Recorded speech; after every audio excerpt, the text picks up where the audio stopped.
Bonjour, Isabelle du département Transformation Valorisation des graines de Terrinovia.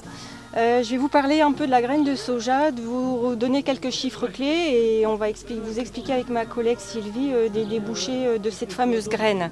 Donc aujourd'hui, on peut dire que c'est la graine la plus riche en protéines, d'où son intérêt en culture et dans les nombreux débouchés qui lui sont trouvés, puisqu'elle compte plus de 35% de protéines. C'est une protéine de qualité, de par son profil en acides aminés, puisqu'elle dispose de 9 acides aminés essentiels qui sont particulièrement intéressants, que ce soit en alimentation humaine ou en alimentation animale. C'est une protéine très digestible, donc ce qui lui donne un intérêt supplémentaire. Et d'autre part, c'est une graine qui est également très riche en matières grasses et donc qui va être également intéressante dans la production en huile.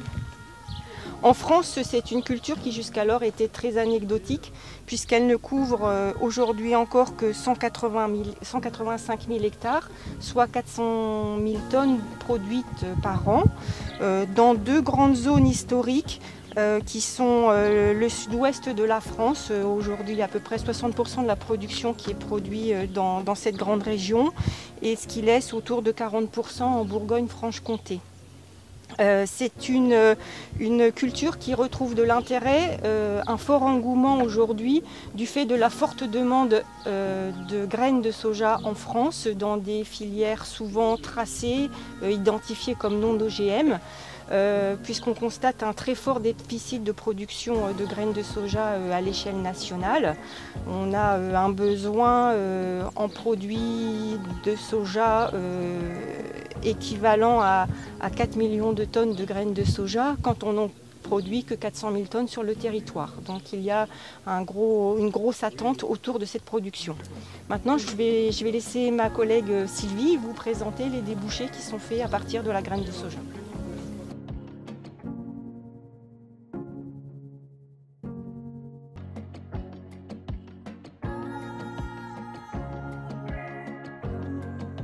Les débouchés du soja sont principalement tournés vers l'alimentation animale. Une spécificité de la Nouvelle-Aquitaine, c'est que c'est beaucoup plus orienté vers les débouchés alimentation animale, avec près de 84% du soja produit en Nouvelle-Aquitaine pour l'alimentation animale et un peu moins de 6-7% pour l'alimentation humaine. Donc au niveau de ces débouchés, en alimentation humaine, on va parler de soy food. Donc la graine de soja va être transformée pour produire des tofu, des boissons au soja, donc avec de multiples produits alimentaires obtenus qui ont un fort engouement auprès des consommateurs.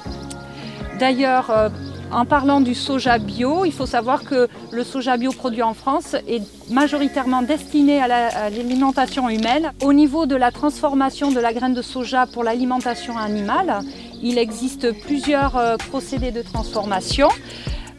Donc des procédés qui vont travailler la graine entière, que ce soit tostage, cuisson ou l'extrusion. Et puis il y a l'autre procédé de transformation des graines qui est la trituration, qui va permettre donc d'extraire l'huile et d'obtenir d'un autre côté le tourteau. Donc le tourteau de soja peut être obtenu dans des grosses usines avec de l'extraction au solvant. On va parler de tourteaux déshuilés et on va avoir le développement maintenant dans nos territoires d'usines de plus petite capacité qui vont être uniquement basées sur des procédés d'extraction mécanique, donc de cuisson pression, et ce qui sont très bien valorisés par les filières locales d'élevage en recherche d'alimentation non OGM et locale.